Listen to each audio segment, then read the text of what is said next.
La Camerounaise Yvette Nana Njomo, une véritable femme leader et des cœurs, était la présidente fondatrice de la radio au féminin LFM et la Fondation des Perles de Frévis, une organisation caritative qui œuvre pour l'éducation, la santé et l'émancipation des femmes et des enfants au Cameroun.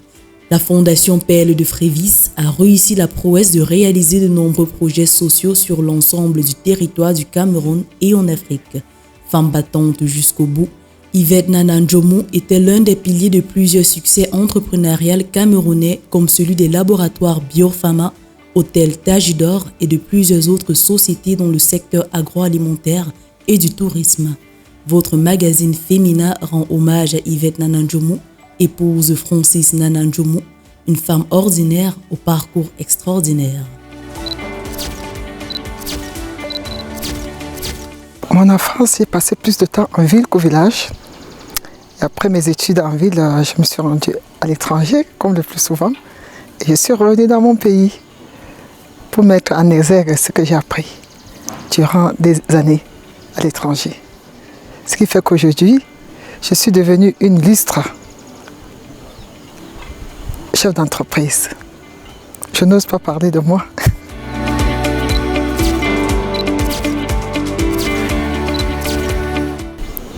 Vie familiale, j'ai 3 garçons et puis un adopté. Et aujourd'hui, je suis dans l'entrepreneuriat féminin où j'œuvre dans la microfinance. Et ensuite, c'est exhaustif. Je préfère peut-être me retenir, mais je suis dans les assurances, je suis dans la microfinance et je suis aussi dans la cosmétique. Et encore plus loin, je dirais que je suis dans la microfinance aussi.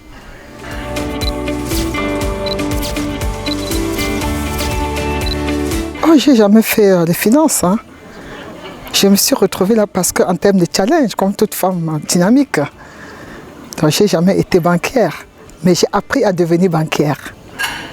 Et aujourd'hui, je ne gère plus la microfinance, où on a au moins plus de 30-40 000 clients, mais à la tête duquel il y a un directeur général et puis ainsi de suite, quoi. Je reste PCA de CSEC.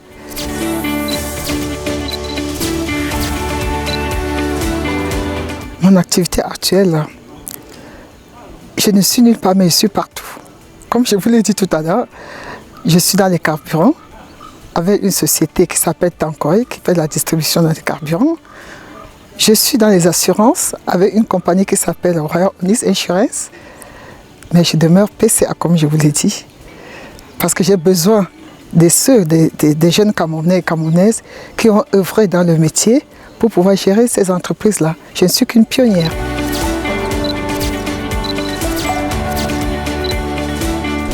Ce qui m'a marqué dans le domaine de l'entrepreneuriat, c'est surtout le challenge des femmes. Alors j'ai appris beaucoup auprès des femmes dynamiques. Et ça m'a donné vraiment un boost pour le devenir. Voilà ma motivation.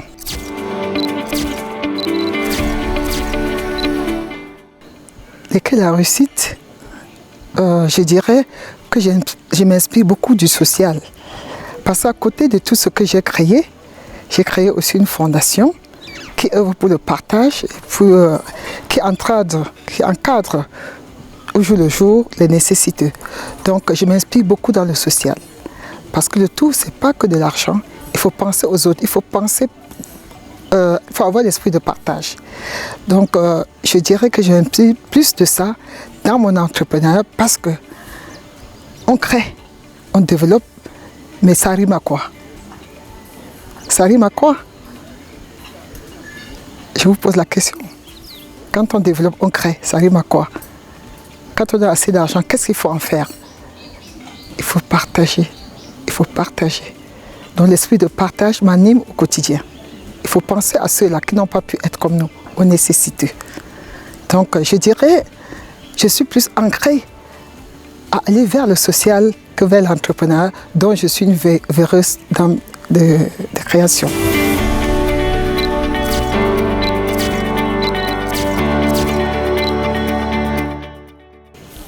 Au cours de mon entrepreneuriat, je ne dirais pas que j'ai rencontré beaucoup de difficultés, Mais je dirais que j'ai rencontré plus de l'accompagnement de l'État du Cameroun. Oui, je le reconnais, l'État du Cameroun a beaucoup accompagné. Pas financièrement, mais d'une manière, je dirais, pas des subventions, je viens de dire, mais d'une manière un peu technique.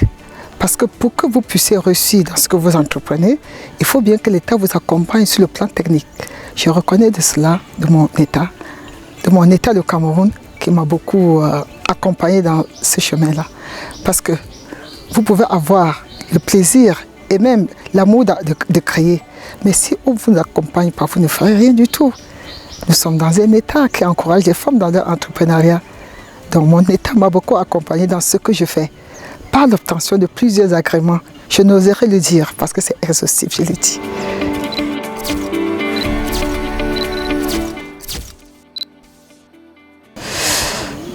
Je dirais qu'au Cameroun, l'entrepreneur féminin concourt beaucoup au développement du Cameroun.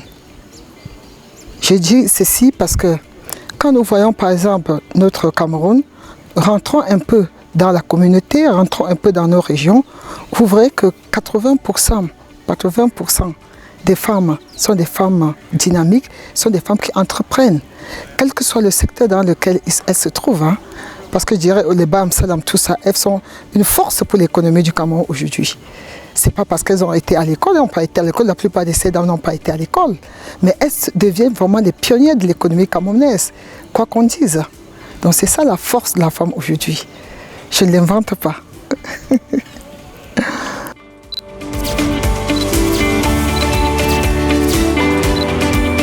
Je pense que c'est un accompagnement de l'État. C'est un accompagnement de l'État. On a besoin de l'État pour se développer. Je vous l'ai dit tout à l'heure. On ne peut rien faire sans être soutenu par son État. Si vous voulez aller peut-être investir quelque part, si vous n'avez pas des agréments, si vous n'avez pas des subventions, vous ne pouvez rien faire.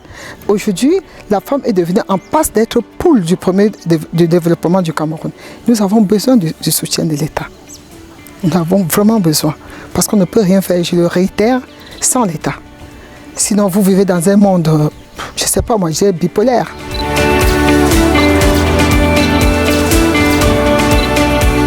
Je ne dirais pas qu'il y a un leader qui m'inspire, mais je dirais que je m'inspire de ma fondation, l'esprit de partage. Je suis entourée de femmes dans ma fondation qui sont aussi dynamiques, mais je dis que ce qui m'inspire, c'est ce que ces dames font pour la nation, ces dames font pour les nécessiteux. Parce qu'en fait, quand vous voyez que vous donnez une vie, de l'espoir aux gens qui ont besoin, vous allez emmagasiner, mais si vous ne transmettez pas ce que vous avez reçu, si vous n'avez pas l'esprit de partage à donner à ceux-là qui ont besoin de nous, on n'a rien fait.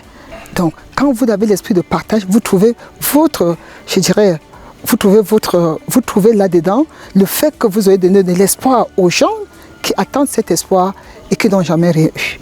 Alors, qu'est-ce que vous voulez? Quand vous voulez donner peut-être cet espoir-là, vous êtes content de savoir que vous avez aidé des gens qui ont reçu aujourd'hui. Donc, c'est là où je m'inspire.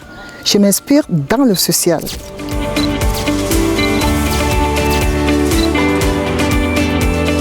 Je dirais aux jeunes femmes, et puis je conseille vivement aux jeunes femmes entrepreneurs qu'il faut penser au social parce que nous allons entreprendre, nous allons créer des emplois. Certes, que ces emplois donnent des revenus aux chômeurs, mais en retour, qu'est-ce que nous faisons de ces excédents? Il faut donner. Il faut donner à ceux qui n'ont pas pu avoir de l'emploi. C'est ça la femme chef d'entreprise. Chef d'entreprise aussi, c'est ce qu'on appelle l'entrepreneuriat social. Il faut entreprendre dans l'entrepreneuriat social parce que c'est le rôle d'une mère. Il ne faut pas rester de l'autre côté entrepreneuriat, mais voir aussi l'autre côté l'entrepreneuriat social qui œuvre pour le développement aussi de notre société, qui œuvre pour lutter contre la précarité de notre société. Donc il y a deux phases d'entrepreneuriat.